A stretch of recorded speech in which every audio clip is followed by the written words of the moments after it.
며칠 전 목자 모임을 했습니다.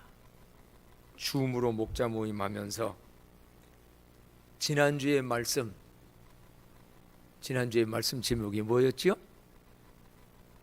지난주에 벌써 다 잊어잡으셨나? 무슨 양심? 깨끗한 양심. 주제로는 이 주제 다 같이요. 시작. 너의 양심을 깨끗하게 하시리라. 한 달의 주제고 지난 주일날은 깨끗한 양심. 이 양심에 관한 말씀을 서로 나눴는데 어느 분이 그래요. 저는 지난주에 말씀 여러 중에 마음에 와닿았던 것이 뭐냐면 양심은 망망대 바다 위에서 방향을 가르치는 나침반과 같다. 내 삶의 방향이 어디고 내 집을 찾아가는 게 어디고 진정 올바르게 분별하고 선택하는 기준이 뭐냐? 나침반.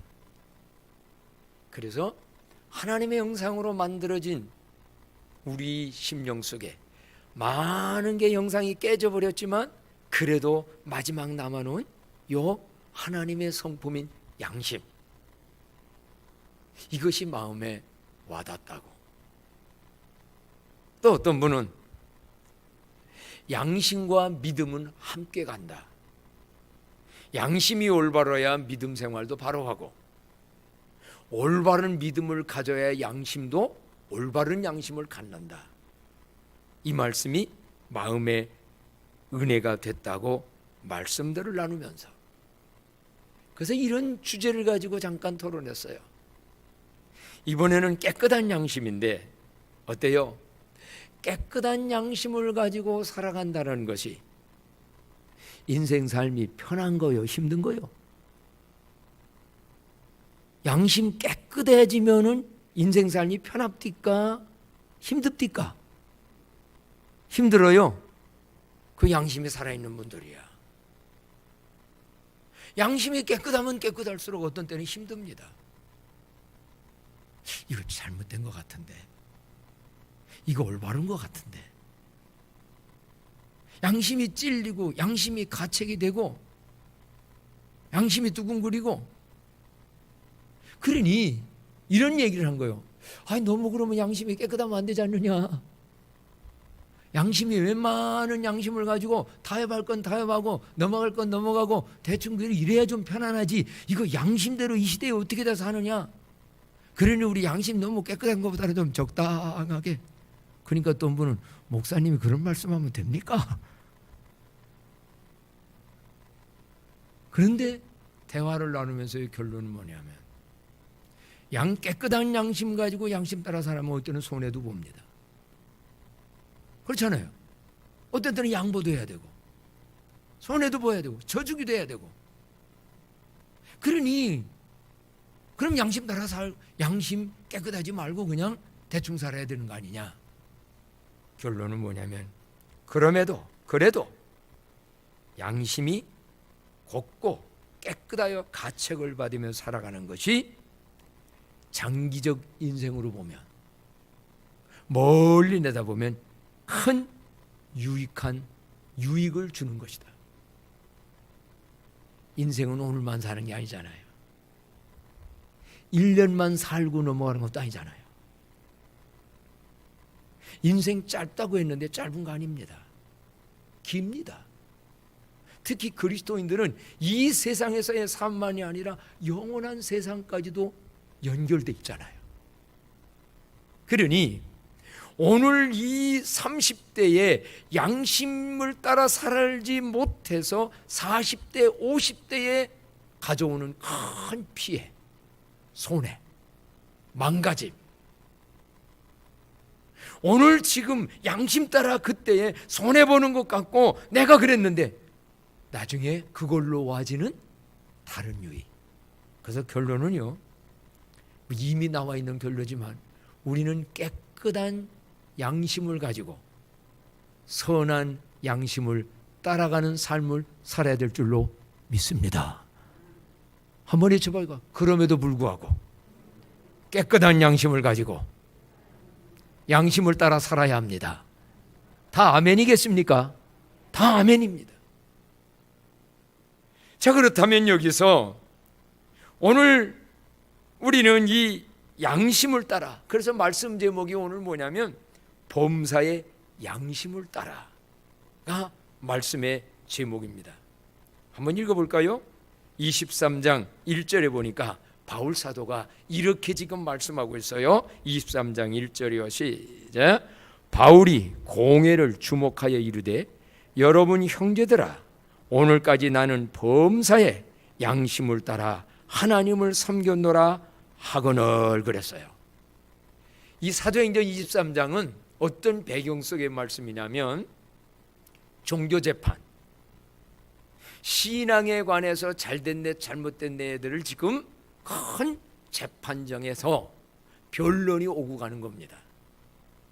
그래서 바울 사도는 이때에 증언하기를, 변론하기를 뭐라고 말하냐면 바울이 공회를 주목하여, 전체 있는 대중을 주목하여 이르시되 여러분 형제들아, 그다음 그 믿는 사람도 있고 거기 특히 이제 유대교인들도 많이 있고 이러는데 오늘까지 나는 범사에 뭐를 따라? 양심을 따라. 범사에, 하나님 관계에서나 사람 관계에서나, 사람 관계만이 아닙니다. 하나님 관계에서나 사람 관계에서나 범사의 양심을 따라 하나님을 섬겼노라 라고 이 바울 사도가 증언을 합니다. 그랬더니요, 거기에 대제사장이 와 있었던가 봐요. 그 대제사장이 아나니아였는데 그때 바울 옆에 서 있는 자기가 아는 누구한테 저 바울의 그 사람의 입을 치라. 아니, 재판장에서 합리적이질 않잖아요. 말하라고 해서 말했는데 나는 범사의 양심을 따라 하나님을 섬긴다라고 했더니 그를 때리라는 거예요. 치라는 거예요. 그랬더니요, 바울이 이르되 어디서 이런 용기가 나지요? 뭐라 하면 해칠한 담이요. 속은 그렇지 않으면서 겉만 화려하다 이거지요. 해칠한 담이요, 하나님이 너를 치시리로다. 내가 나를 율법대로 심판한다고 앉아서 율법을 어기고 나를 치라 하느냐? 그러니까 사실 지금 이들이 율법 가지고 말하는데 오늘 성경은 여기 한 장면이다만 앞뒤와 모든 걸 보면 자기들도 율법 안 지키면서 자기들이 지금 법대로 하지 못하면서 지금 바울한테 이렇게 강한 말을 하니까는 앉아서 율법을 당신들이 어기고 나를 치라 하느냐? 라고 말을 합니다. 그랬더니 이때에 곁에 선 사람들이 말하되, 자, 다 같이 한번 몇 절이냐면 4절 5절 다시 한번 한 목소리 읽습니다. 시작. 곁에 선 사람들이 말하되 하나님의 대제사장을 네가 욕하느냐? 바울이 이르되 형제들아, 나는 그가 대제사장인 줄 알지 못하였노라. 기록하였으되 너의 백성의 관리를 비방하지 말라 하였느니라 하더라. 바울 사도는 범사의 양심을 따라 살았답니다. 그러면 그 바울 사도가 따랐던 그 양심이 어떤 양심이냐는 거예요. 오늘 우리는 어떤 양심을 가져요? 왜? 다 양심은 있다고 하는데 사람들의 양심이 달라요. A라는 사람의 양심과 B라는 양심과 그 사람의 신앙 기준과 도덕 수준에 따라서 양심이 다른 게 문제인 겁니다. 그래서 어떤 사람은 그 정도는 괜찮아 그러고 넘어가도 괜찮은데 누구는 그거는 아니야 이래 되는 거예요.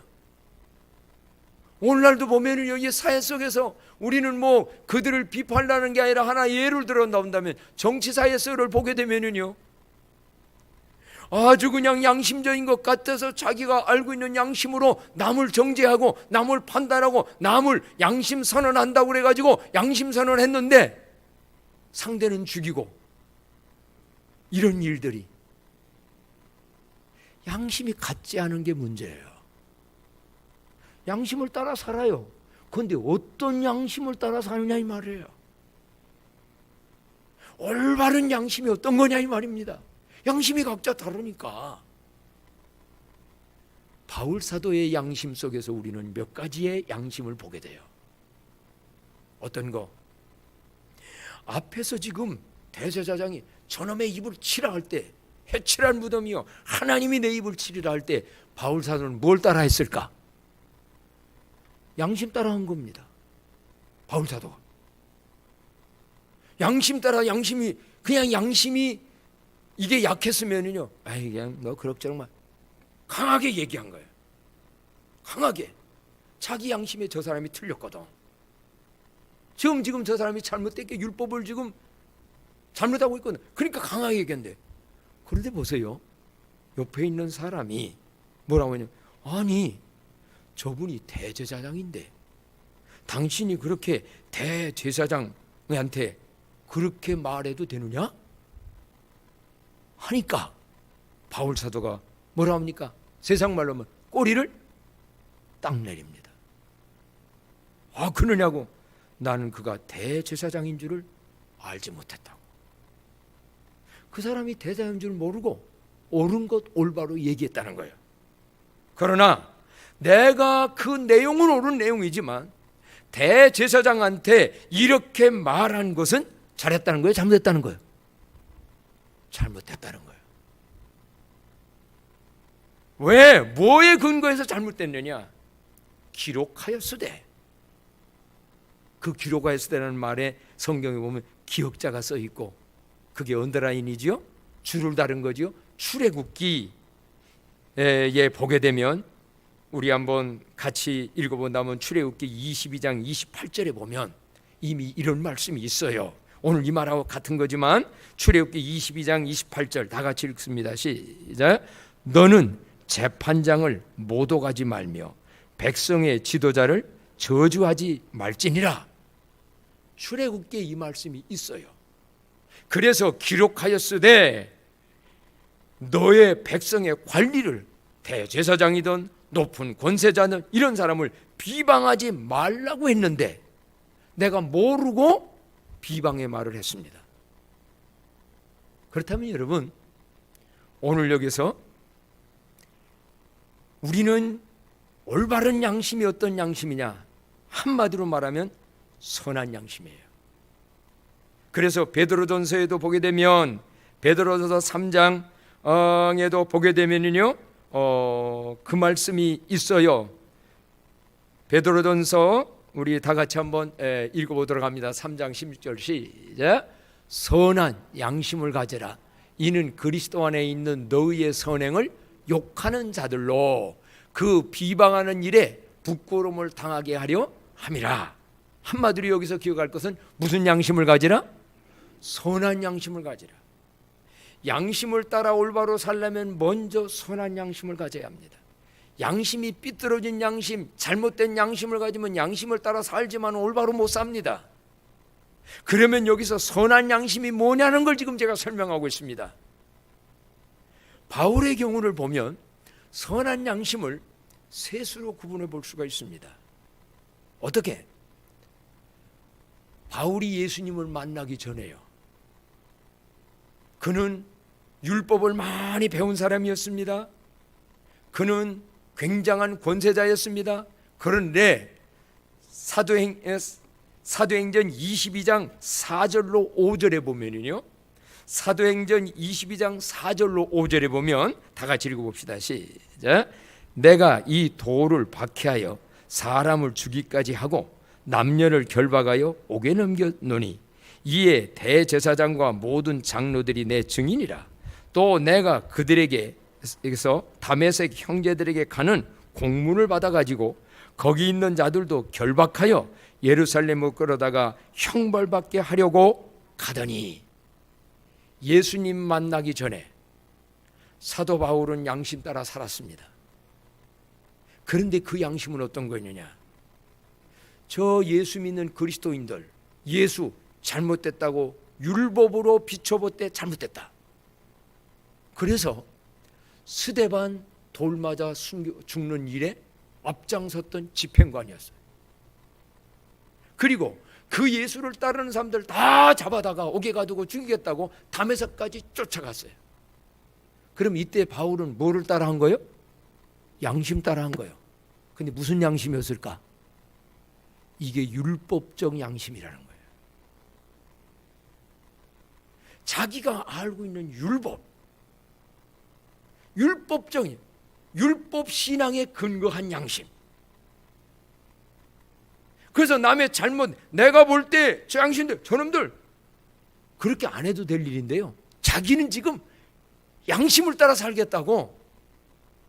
그래서 율법적 양심은요, 핍박을 하게 했고 스데반 죽게 했고 많은 사람 힘들게 했어요. 오늘날도 양심은 양심인데 율법적 양심을 가지면 판단하고 비판하고 남 죽이는 일. 그래서 오늘날 정치 세계에서도 어떤 사람은 남 죽이려고 나 양심 선언합니다. 진짜 양심으로 나도 살고 너도 살리려는 양심이 아니라 남 죽이는 양심. 이게 양심인데 여러분, 양심도 깊이 들어. 율법적 양심. 바울이 그러면 그전에는 양심 없이 살았습니까? 율법적 양심으로 살았어요. 그런데 보세요, 바울 사도가 오늘은 어떤 양심을 갖게 되느냐. 선한 양심이 뭐냐.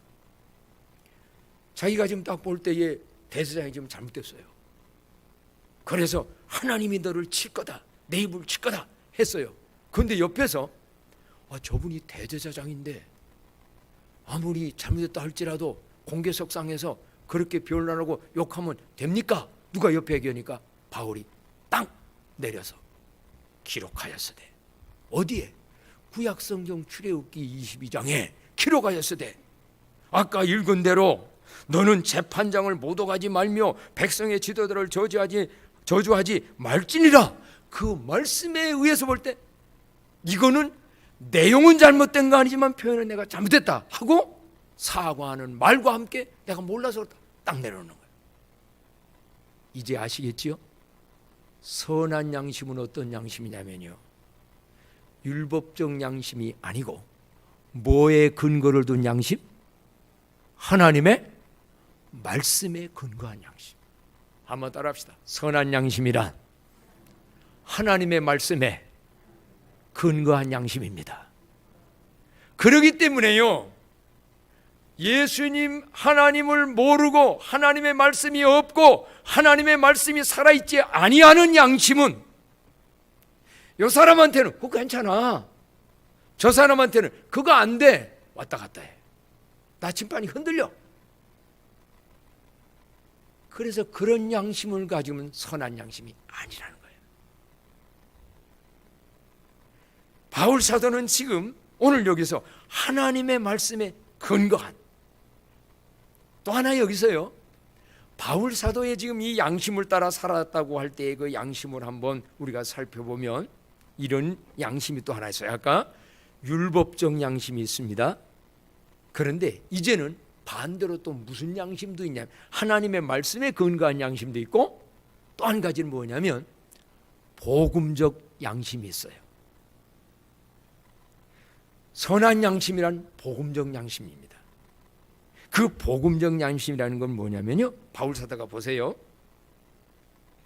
그렇게 율법적 양심을 가지고 있을 때는 그런 사람들을 다 잡아 죽이고 저들 잘못된 놈들은 다 벌받고 저렇게 죽어야 된다 해가지고 막 했던 바울인데 예수님을 딱 만나, 담에석 도상에서.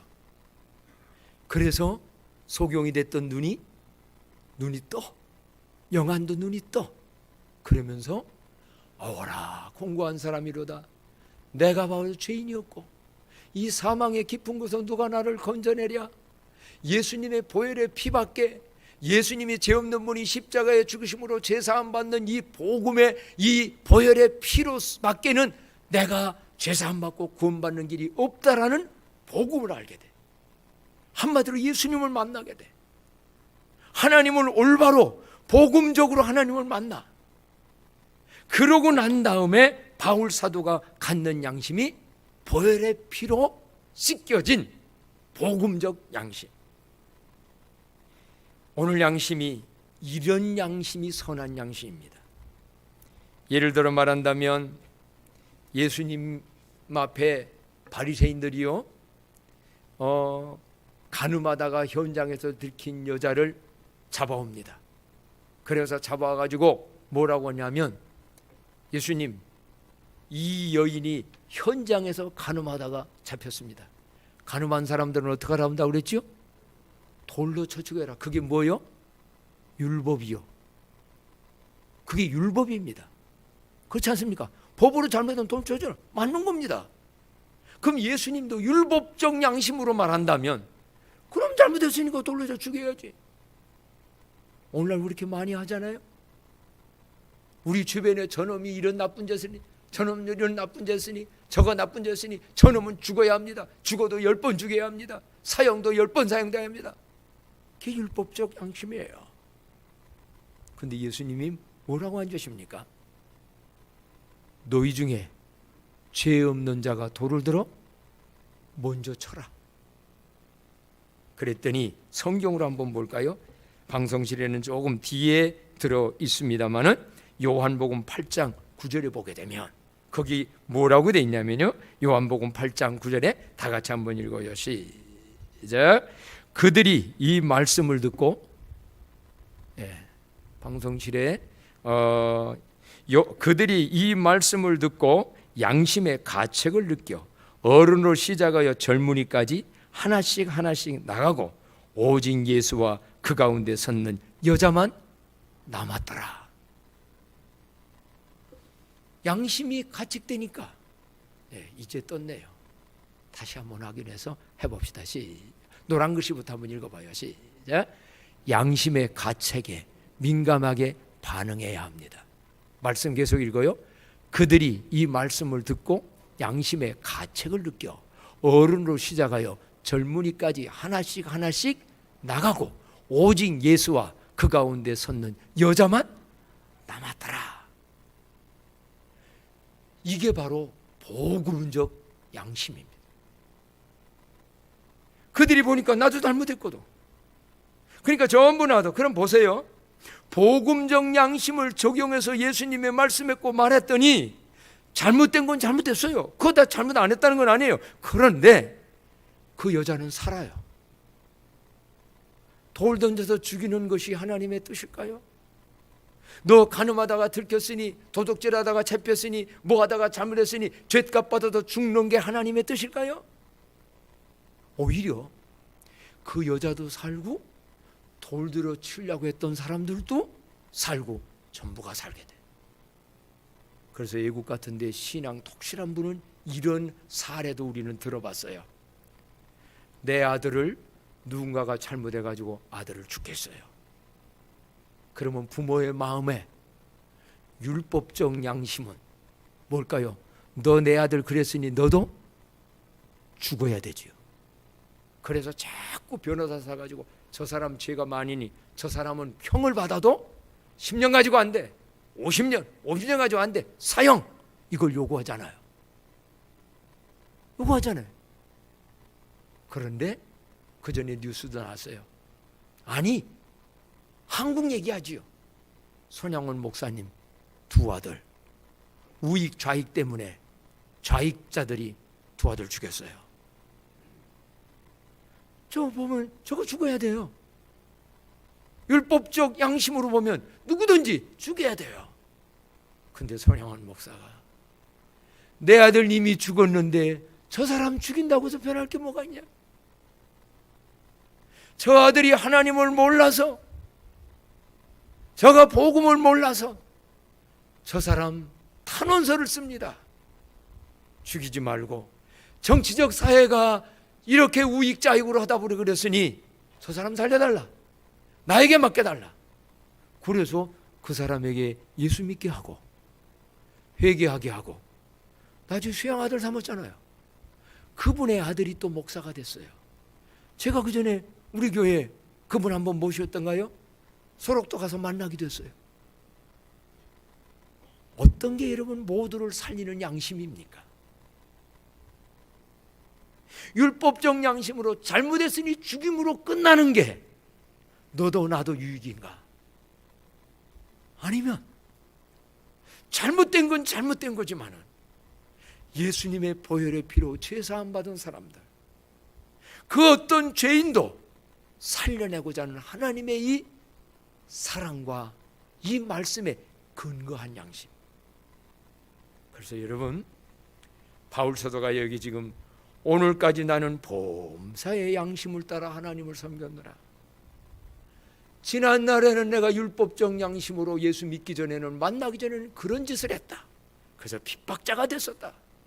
그러나 이제는 예수님 만나고 난 다음에 예수님의 보혈로 양심을 내가 씻음 받고 죄사함 받고 난 다음에는 말씀에 근거한 양심이 돼서, 아까까지 잘못됐다고 막 그렇게 강한 말을 했다가 내가 그분이 제사장인 줄 몰랐다.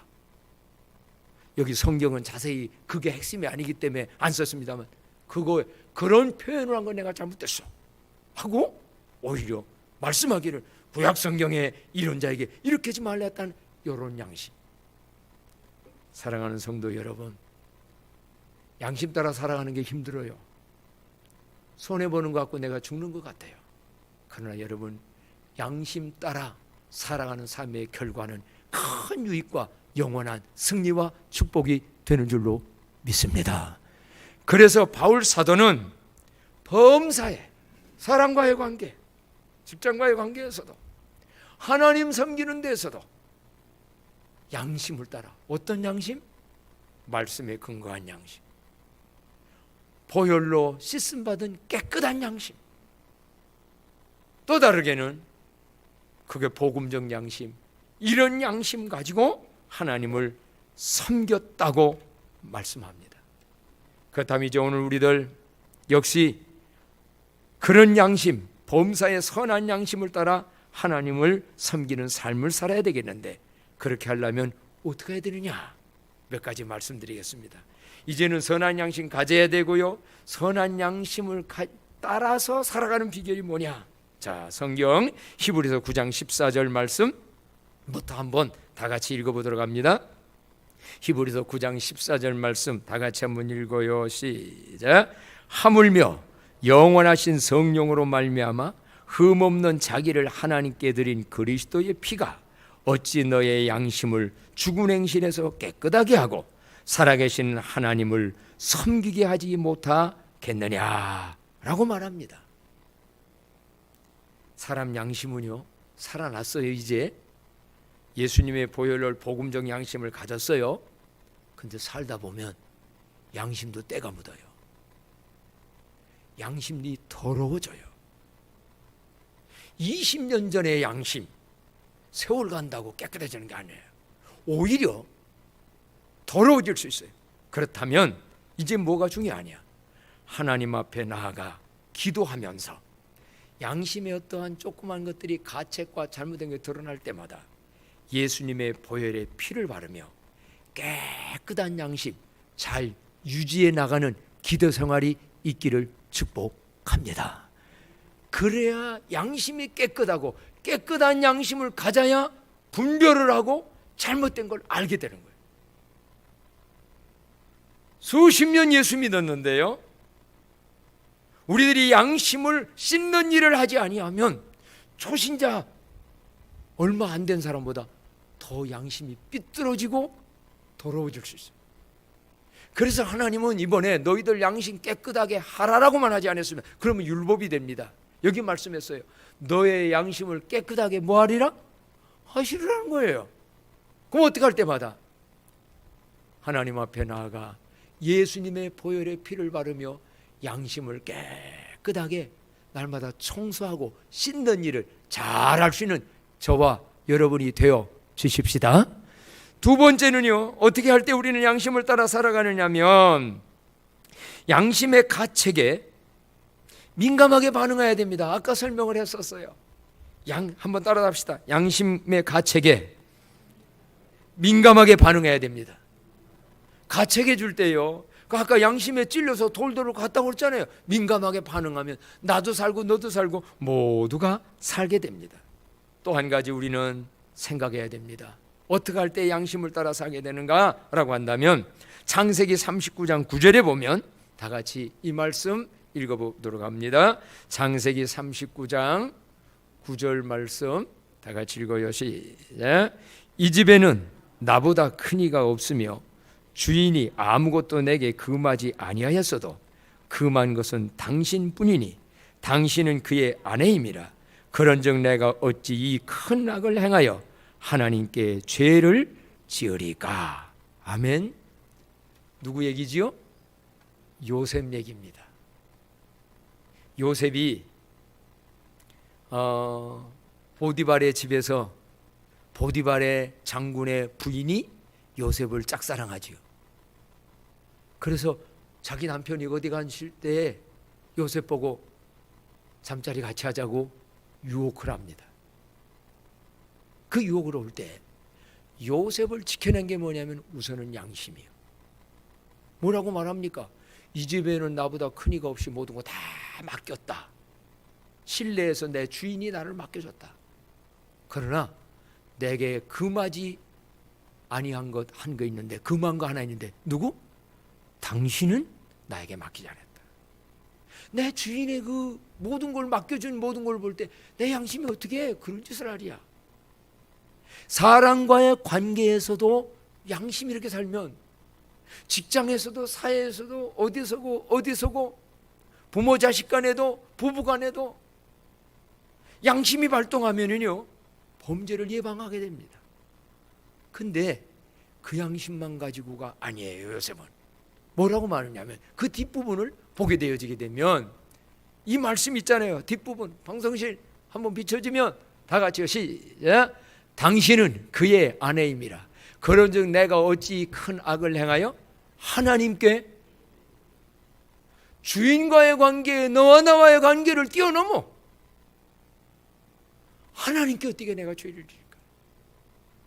그래서요 거기 뭐라고 했느냐면 하나님을 의식하며 살아가야, 하나님을 의식하며 생각을 해야 양심이 올바로 발동을 해서 우리로 하여금 범죄하는 자리에 들어가지 않도록 지켜준다, 이 말씀입니다. 사랑하는 광남의 성도 여러분, 사도 바울은 범사에 양심을 따라 하나님을 섬겨내라고 고백합니다. 인생의 삶은 한순간만 사는 것이 아닙니다. 인생 삶은 깁니다. 영원합니다. 우리들은 순간순간 무엇을 따라 분별하고 선택하고 결단하고 행동하며 살아가야 할까요? 다른 거 아닙니다. 바울처럼 선한 양심을 가지고 한번 외쳐봅시다. 선한 양심을 가지고 범사의 선한 양심을 따라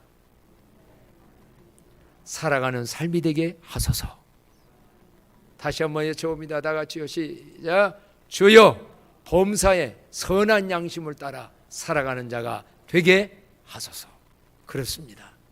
양심 깨끗하게 늘 청소 잘하고 양심에 귀를 기울이고, 그래서 선한 양심 따라 범사에 처신하며 살아감으로 갈수록 좋아지되, 특별히 우리 예수 믿는 분들은 갈수록 인생 끝이 더 영화롭고 존귀하고 존경스럽고 승리하는 삶들이 되기를 주님의 이름으로 축복합니다.